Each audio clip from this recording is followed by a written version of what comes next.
Hi ಎಲ್ಲರಿಗೂ ನಮಸ್ಕಾರ. ಇವತ್ತು ಸಂಕ್ರಾಂತಿ ಹಬ್ಬ. ಎಲ್ಲರೂ ಹೇಗಿದ್ದೀರಾ? ಎಲ್ಲರೂ ಚೆನ್ನಾಗಿದ್ದೀರಾ ಅಂತ ಅಂದ್ಕೊಂಡಿದ್ದೀನಿ. ಆಲ್ರೆಡಿ ಸಂಕ್ರಾಂತಿ ಹಬ್ಬ ಆಗೋಗಿದೆ. ನಾನು ಸ್ವಲ್ಪ ಲೇಟಾಗಿ ಹಾಕ್ತಾಯಿದ್ದೀನಿ. 2 ಡೇಸ್ ಆಯಿತು.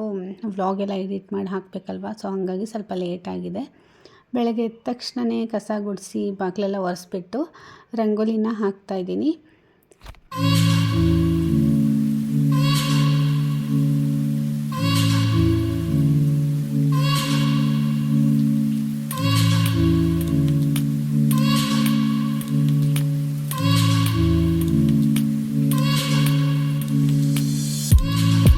ಪ್ರತಿ ಸಲ ಸಂಕ್ರಾಂತಿ ಹಬ್ಬಕ್ಕೆ ಇದೊಂದೇ ರಂಗೋಲಿ ಹಾಕೋದು ನನಗೆ ಇದೊಂದೇ ರಂಗೋಲಿ ಆ್ಯಕ್ಚುಲಿ ಗೊತ್ತಿರೋದು. ನಂಗೆ ಅಷ್ಟೊಂದು ಸಂಕ್ರಾಂತಿ ಹಬ್ಬಕ್ಕೆ ಯಾವ ಥರ ರಂಗೋಲಿ ಹಾಕಬೇಕು ಅಂತ ಇನ್ನೂ ಜಾಸ್ತಿ ಯಾವುದೂ ಕಲ್ತಿಲ್ಲ.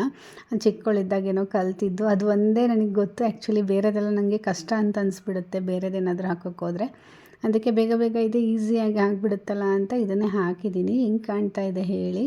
ಸೊ ಕಲರ್ ಎಲ್ಲ ಏನೂ ಹಾಕೋಕ್ಕೆ ಹೋಗಲಿಲ್ಲ. ಆಮೇಲೆ ಟೈಮ್ ಕೂಡ ಇರಲಿಲ್ಲ. ಕಲರೆಲ್ಲ ಹಾಕಿಬಿಟ್ರೆ ಮಕ್ಕಳೇ ಓಡಾಡಿ ಎಲ್ಲ ಕಾಲಿಗೆ ಹತ್ತಿಸ್ಕೊಂಡ್ಬಿಟ್ಟು ಒಳಗಡೆ ಎಲ್ಲ ಬಂದುಬಿಡ್ತಾರೆ. ಸೊ ಹಂಗಾಗಿ ಜಾಸ್ತಿ ಕಲರೆಲ್ಲ ಹಾಕೋಕ್ಕೆ ಹೋಗಲ್ಲ. ಅದು ಲಾಸ್ಟ್ ವರಮಹಾಲಕ್ಷ್ಮಿ ಹಬ್ಬಕ್ಕೆ ಒಂದು ಸ್ವಲ್ಪ ಚಿಕ್ಕದಾಗಿ ಹಾಕಿದ್ದೆ ಅಷ್ಟೇ. ಅದು ಬಿಟ್ಟರೆ ದೀಪಾವಳಿ ಹಬ್ಬಕ್ಕೆ ಹಾಕಿದ್ದೆ. ಜಾಸ್ತಿ ಕಲರೆಲ್ಲ ಹಾಕೋಕ್ಕೆ ಹೋಗಲ್ಲ. ಮನೆ ಒಳಗಡೆ ಎಲ್ಲ ವೈಟ್ ಕಲರ್ ಟೈಲ್ಸ್ ಅಲ್ಲ. ಸೊ ಇವ್ರೇನಾದರೂ ತುಳ್ಕೊಂಡು ಬಂದರು ಅಂದರೆ ಆ ಕಲೆ ಹೋಗಂಗೆ ಇಲ್ಲ ನಮಗೆ, ಹಂಗಾಗ್ಬಿಡುತ್ತೆ. ಇವತ್ತು ತಿಂಡಿಗೆ ಗೋಧಿ ಕಡುಬು ಮಾಡೋಣ ಅಂತ ಅಂದ್ಕೊಂಡಿನಿ. ತುಂಬ ದಿನ ಆಗಿತ್ತು ಗೋಧಿ ಕಡುಬು ತಿಂದು. ಸೊ ಹಂಗಾಗಿ ಸ್ವಲ್ಪ ರೈಸ್ ಕೂಡ ಹಾಗೆ ಉಳಿದಿತ್ತು. ಅದಕ್ಕೆ ಕೆಂಪು ಚಟ್ನಿನ ಮಾಡ್ತಾಯಿದ್ದೀನಿ. ಕೆಂಪು ಚಟ್ನಿ ಮಾಡೋದಕ್ಕೆ ನಾನಿಲ್ಲಿ ಬ್ಯಾಡಗಿ ಮೆಣಸಿನ್ಕಾಯಿ ಮತ್ತು ಗುಂಟೂರು ಮೆಣಸಿನ್ಕಾಯಿ ಎರಡನ್ನೂ ಕೂಡ ತೊಗೊಂಡಿದ್ದೀನಿ. ನೀವು ಯಾವುದಾದ್ರೂ ಒಂದು ತೊಗೋಬೋದು. ಎರಡು ಹಾಕಿದ್ರೆ ಟೇಸ್ಟ್ ಸ್ವಲ್ಪ ಚೆನ್ನಾಗಿರುತ್ತೆ ಅಂತ ನಾನು ಎರಡನ್ನೂ ಕೂಡ ಹಾಕಿದ್ದೀನಿ. ಈ ಥರ ಕುದಿಯೋ ನೀರನ್ನು ಹಾಕಿಬಿಟ್ಟು ಒಂದು 10ರಿಂದ 15 ನಿಮಿಷ ಈ ರೀತಿ ಮುಚ್ಚಿಟ್ಬಿಡಬೇಕು. ಒಳಗಡೆ ಬೀಜ ಇರುತ್ತಲ್ಲ, ಸೊ ಬೀಜ ಹಾಗೆ ಸಿಪ್ಪೆ ಎಲ್ಲನೂ ಕೂಡ ಮೆತ್ತಗಾದ್ಮೇಲೆ ಅದನ್ನು ಮಿಕ್ಸಿ ಮಾಡ್ಕೋಬೋದು ಅಂತ. ಚೆನ್ನಾಗಿ ನುಣ್ಣಗಾಗುತ್ತೆ ಅಂತ ಅಷ್ಟೇ. ಬೀಜ ಎಲ್ಲ ಇಲ್ಲ ಅಂತಂದರೆ ಒಂಥರ ಗಟ್ಟಿ ಬಾಯಲ್ಲೆಲ್ಲ ಬೀಜ ಸಿಗುತ್ತೆ, ಸರಿ ಹೋಗಲ್ಲ. ಸೊ ಗೋಧಿ ಕಡುಬನ್ನು ಕೂಡ ಮಾಡಿ ರೆಡಿ ಇಟ್ಕೊಂಡಿದ್ದೀನಿ ಆಲ್ರೆಡಿ. ಅಲ್ಲಿ ಸ್ವಲ್ಪ ಲೇಟ್ ಆಯಿತು. ಟಿಫನ್ 11 ಗಂಟೆ ಆಯಿತು. ಟಿಫನ್ ಮಾಡೋ ಅಷ್ಟರಲ್ಲಿ ನಮ್ಮ ಮನೆಯವರೆಲ್ಲ ಕೆಲವೊಂದು ಐಟಮ್ ಇರಲಿಲ್ಲ. ಸೊ ಹಂಗಾಗಿ ಐಟಮ್ಗಳನ್ನೆಲ್ಲ ತರೋದಕ್ಕಂತ ಹೋಗಿದ್ರು ಹೊರಗಡೆ. ಸೊ ಅವ್ರು ಬಂದಮೇಲೆ ಎಲ್ಲರೂ ಕೂಡ ಟಿಫನ್ ಮಾಡಿದ್ವಿ. ಮಕ್ಕಳನ್ನು ಕೂಡ ಕರ್ಕೊಂಡು ಹೋಗ್ಬಿಟ್ಟಿದ್ರು, ಹಠ ಮಾಡ್ತಾರೆ ಅಂತ. ಹಂಗಾಗಿ ಎಲ್ಲರೂ ಸ್ವಲ್ಪ ಟಿಫನ್ ತಿನ್ನೋ ಸ್ವಲ್ಪ ಲೇಟಾಗಿಬಿಡ್ತು.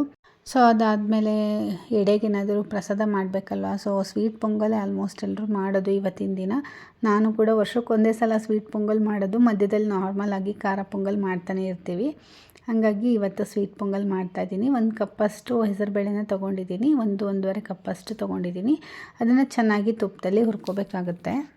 ಇದನ್ನು ಸ್ವಲ್ಪ ತುಪ್ಪದಲ್ಲಿ ಚೆನ್ನಾಗಿ ಹುರಿದ್ರೇ ಟೇಸ್ಟ್ ತುಂಬ ಚೆನ್ನಾಗಿ ಬರುತ್ತೆ. ಹಂಗಾಗಿ ಅದಕ್ಕೆ ತೊಳೆದಿರುವಂಥ 1 ಕಪ್ಪಷ್ಟು ಅಕ್ಕಿನ ಹಾಕಿದ್ದೀನಿ.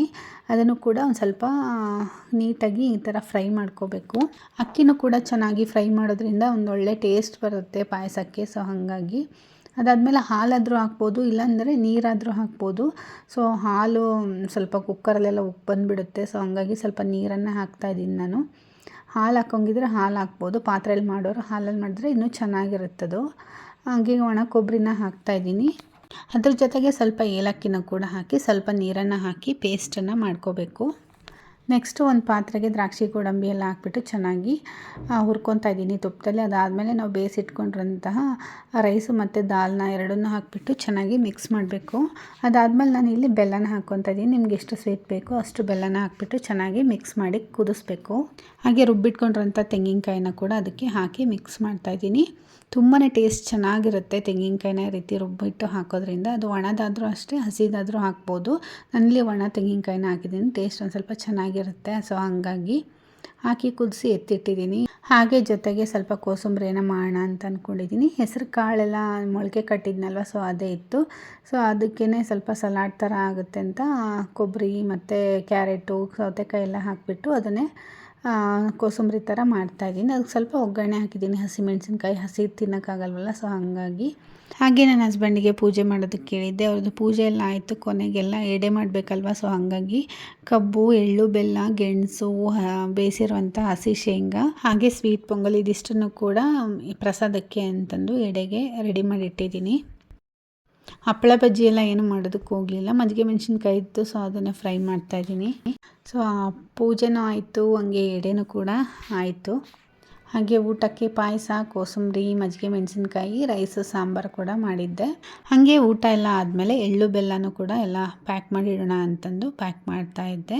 ನಾವು ಮುಂಚೆ ಎಲ್ಲ ರೆಂಟಲ್ಲಿ ಇದ್ವಲ್ಲ, ಅಲ್ಲೆಲ್ಲ ಜಾಸ್ತಿ ಜನ ಎಲ್ಲ ಬರ್ತಾ ಇರಲಿಲ್ಲ ಎಳ್ಳು ಬೆಲ್ಲ ಎಲ್ಲ ಕೊಡೋಕ್ಕೆ, ಅಥವಾ ನಾವು ಕೊಡೋದಕ್ಕೆ ಹೋಗಕ್ಕೆ ಆಗ್ತಾ ಇರಲಿಲ್ಲ. ನನ್ನ ಮಗಳಿಂದ ತುಂಬ ಚಿಕ್ಕವಳಿದ್ಲು ಅವಾಗ, ಹಂಗಾಗಿ ಎಲ್ಲೂ ಹೋಗ್ತಿರ್ಲಿಲ್ಲ ಅವಳು. ಇವಾಗ ಇಲ್ಲಿ ಬಂದಮೇಲೆ ಎಲ್ಲ ಕಡೆನೂ ಹೋಗ್ತಾಳೆ. ಈ ಅಪಾರ್ಟ್ಮೆಂಟಲ್ಲೆಲ್ಲ ಪರಿಚಯ ಆಗಿದ್ದಾರಲ್ಲ ತುಂಬ ಜನ ಫ್ರೆಂಡ್ಸು, ಎಲ್ಲರ ಮನೆಗೂ ಹೋಗಿ ಎಳ್ಳು ಬೆಲ್ಲ ಕೊಟ್ಟು ಬರ್ತಾಳೆ. ಸೊ ಲಾಸ್ಟ್ ಇಯರ್ ಹೋಗಿದ್ಲಲ್ವ, ಹಾಗಾಗಿ ಈ ವರ್ಷನೂ ಹೋಗ್ತೀನಿ ಅಂತ ಹೇಳ್ತಾ ಇದ್ಲು. ಹಾಗಾಗಿ ಅವಳ ಕೈಯಲ್ಲೂ ನೋಡ್ತಾ ಇರ್ಬೋದು ಫ್ರೆಂಡ್ಸ್ ಜೊತೆಗೆ ಆಟ ಆಡ್ತಾ ಇರ್ತಾಳೆ. ರೆಡಿಯಾಗಿ ಬಾ ಅಂತಂದು ನಾನು ಹೇಳ್ತಾ ಇದ್ರು ಬರ್ತಾನೆ ಇಲ್ಲ. 6 o'clock ಆದ್ರೂ ಆಟ ಆಡ್ತಾ ಇದ್ಲು. ಅಲ್ಲೆಲ್ಲ ಗಲೀಜು ಮಾಡಿ ಇಟ್ಟು ಬಂದುಬಿಟ್ಟಿದ್ದಾಳೆ. ಏನೋ ಗಾಳಿಪಟ ಮಾಡಬೇಕು ಅಂತ ಅವ್ರ ಪಪ್ಪಂಗೆ ಹೇಳಿದ್ಲು. ಅವ್ರ ಪಪ್ಪ ಮಾಡಿಕೊಡ್ಲಿಲ್ಲ ಅಂತ ಫ್ರೆಂಡ್ಸ್ನೆಲ್ಲ ಕರ್ಕೊಂಡು ಅವಳೇ ಗಾಳಿಪಟ ಏನೇನೋ ಮಾಡೋದಕ್ಕೆ ಹೋಗಿ ಬಾಲ್ಕನಿ ತುಂಬ ಗಲೀಜು ಮಾಡಿ ಇಟ್ಬಿಟ್ಟಿದ್ಲು. ಏನಂದರೂ ಕ್ಲೀನ್ ಮಾಡಲಿಲ್ಲ. ಒಂದು ಸ್ವಲ್ಪ ಕ್ಲೀನ್ ಮಾಡಿ ಅರ್ಧ ಕ್ಲೀನ್ ಮಾಡಿ ಅರ್ಧ ಹಾಗೆ ಬಿಟ್ಟು ಬಂದುಬಿಡ್ತಾಳೆ. ಮತ್ತು ನಾನೇ ಲಾಸ್ಟಿಗೆಲ್ಲ ಕ್ಲೀನ್ ಮಾಡಬೇಕು.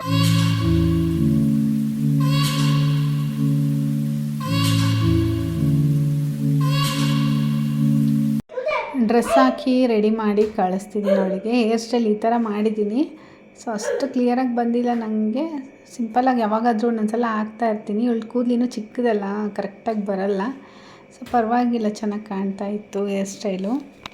ಈ ಲಂಗ ಬ್ಲೌಸ್ ಬಂದುಬಿಟ್ಟು ನಾವು ವರಮಹಾಲಕ್ಷ್ಮಿಗೆ ತೊಗೊಂಡಿದ್ದು. ಸೊ ಅದಾದಮೇಲೆ ಗಣೇಶ ಹಬ್ಬಕ್ಕೇನೋ ಹಾಕ್ಕೊಂಡಿದ್ಲು. ಸೊ ಇದನ್ನೇ ಹಾಕ್ಕೊತೀನಿ ಅಂತ ಹೇಳಿದ್ಲು. ಹಾಕ್ಕೊಳ್ಳಿ ಬಿಡು ಅಂತ ಸುಮ್ಮನೆ. ಅದೇ ಬೇಗ ಹೈಟ್ ಆಗಿಬಿಡ್ತಾಳೆ, ಎಲ್ಲ ಚಿಕ್ಕದಾಗಿ ಬಿಡುತ್ತೆ, ಆಮೇಲೆ ಹಾಕ್ಕೊಳ್ಳೋದಕ್ಕೆ ಆಗಲ್ಲ.